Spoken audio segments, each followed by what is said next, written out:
The next candidate is Stefanie Valbon, PhD student in Microbiology and Immunology at the Faculty of Medicine.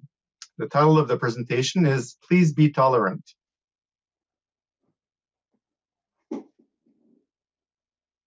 Picture this. You're back into the 15th century in the middle of a battle, a war.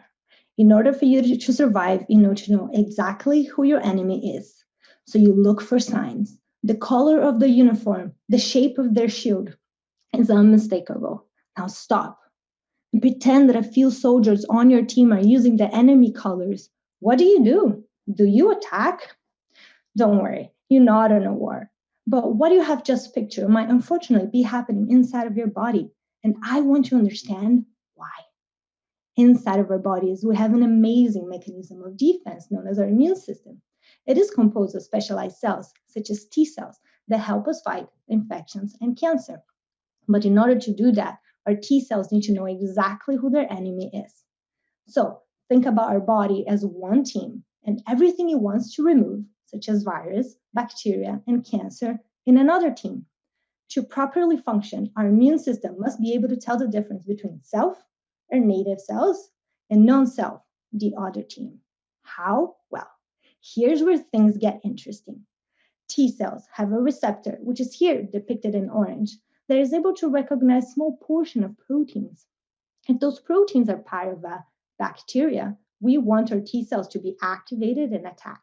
However, if those proteins are part of our native cells, such as our pancreas, we need our T cells to be tolerant.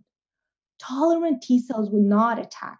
However, if this mechanism is broken, our T cell can attack our organs, leading to the development of autoimmune diseases such as diabetes. Up to now, many studies have shown that when fighting the other team, how tightly the T cell receptor binds to its target protein, meaning high affinity or lower affinity, this can inform how T cells should behave.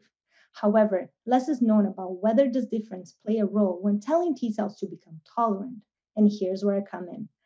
I want to understand how the strength of interaction between the T cell receptor and its target protein leads to T cell tolerance. I will be focusing in 1, the quality, and 2, the persistency of this T cell tolerance state. I will be using different animal models analyzing T cells with high affinity and low affinity to their target. Up to now, our preliminary data show that high affinity T cell receptor accumulate much better near the target protein, and they're actually quite different than those with lower affinity. Together, this project will allow us to have a better understanding of how T cell tolerance occurs, so we can prevent the development of autoimmune diseases and develop better therapeutics to treat it.